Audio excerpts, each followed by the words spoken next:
Grabe po ang sakripisyo ng mangungurente mga kabady. Kahit at tinikan, papasukin. Makahuli lang tayo ng pangulam. Yan po. Ah, Awayanan, bayugan. Wala nga lang nahuhuli ka pare. Yun lang mga kabady.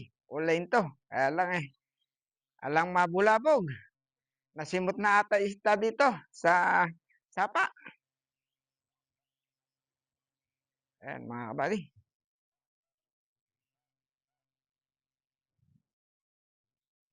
Pinipinis talaga.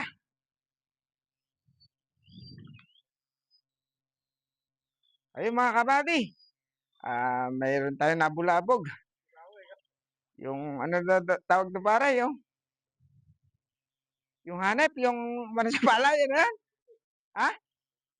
Kiti-kiti. Ayun mga kabady. Kabulabog tayo ng kiti-kiti. Isda, ala. Naubos na ata. Kanyang kahirap mangurente mga kabady. Kahit nasukalan, papasukin. Matinik man siya o mapasukal. Ay, patay na hito, pare? Sa pante, hindi. O, yun. Mga kabady, ano?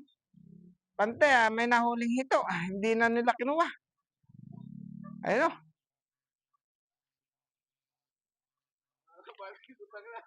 lutang na siya. Yan. Shout out nga pala sa mga mangunguriente dyan. Huwag na kayo sumunod dito sa sapa. Walang isda. Ano? Kabady. Nawala na yung nangunguriente sa sukal.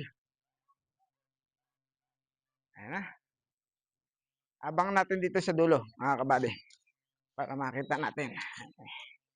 Puro sukal Nagsawa na ata yung sapa sa mangunguriente. Nawala ka na, pare. Ayun, ando pa sa loob ng sukalan, mga kabady.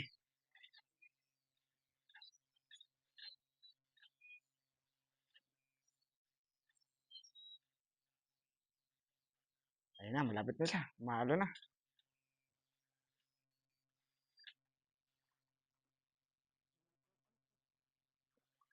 Sayang pare yun, ito, patay. Hindi na nakuha. Ayun na, lumabas na nga mga kabady. Sige pare, baka doon sa sa kangkungan, baka nandun.